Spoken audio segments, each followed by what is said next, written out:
AI என்றாலே America தான், ChatGPT, Google Gemini தான் ராஜா என்று நினைத்து கொண்டிருந்தவர்களுக்கு ஒரு மிகப்பெரிய ஆச்சரியம் காத்திருக்கிறது. ஏஐ தொழில்நுட்பத்தில் இந்தியா இதுவரை வேடிக்கை மட்டுமே பார்த்து கொண்டிருந்தது. ஆனால் பெங்களூருவை சேர்ந்த சர்வம் ஏஐ நிறுவனம் இப்போது களத்தில் இறங்கி உலகின் ஜாம்பவான்களை மிரள வைத்துள்ளது.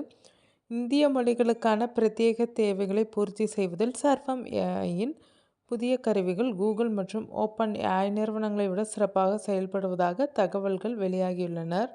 ஆங்கிலத்தில் உள்ள ஆவணங்களை படித்து சொல்வதில் சாட்ஜிபிடி கெட்டிக்காரர். ஆனால் தமிழ், இந்தி, மலையாளம் போன்ற இந்திய மொழிகளில் கையால் எழுதப்பட்டவையோ அல்லது பழைய ஆவணங்களையோ கொடுக்கும்போது அது தடுமாறும்.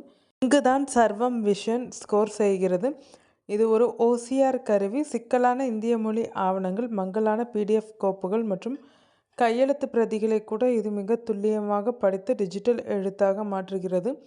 சோதனையில் இது ஜெமினி மற்றும் சாட்ஜிபிடியை விட அதிக துல்லியத்தன்மை கொண்டுள்ளதாக நிரூபிக்கப்பட்டுள்ளது. எழுத்தை படிப்பது ஒரு பக்கம் இருக்கட்டும், பேசுவதிலும் சர்வம் ஏஐ ஒரு புரட்சியை செய்துள்ளது. புல்புல் V3 என்ற புதிய ஏஐ மாடல் குரல் உருவகத்தில் அசத்துகிறது. வழக்கமான ரோபோ குரல் போல இல்லாமல் அசல் ஒரு இந்தியர் பேசுவது போலவே இது பேசுகிறது. இந்தியர்களின் உச்சரிப்பு, ஏற்ற இறக்கங்கள் மற்றும் உணர்ச்சிகளை இது புரிந்து வைத்திருப்பதுதான் இதன் வெற்றி. உலகளாவிய மாடல்கள் பொதுவான ஆங்கில அறிவை மையமாக கொண்டவை. ஆனால் இந்தியாவின் பன்முகத்தன்மைக்கு ஏற்ப உருவாக்கப்பட்ட சர்வம் நம் உள்ளூர் தேவைகளை துல்லியமாக பூர்த்தி செய்கிறது. இந்தியாவால் ஒரு உலகத்தரம் வாய்ந்த ஏஐ மாடலை உருவாக்க முடியுமா என்ற கேள்விக்கு இதோ பாருங்கள் என்ற செயலால் பதில் சொல்லியிருக்கிறது சர்வம் ஏஐ.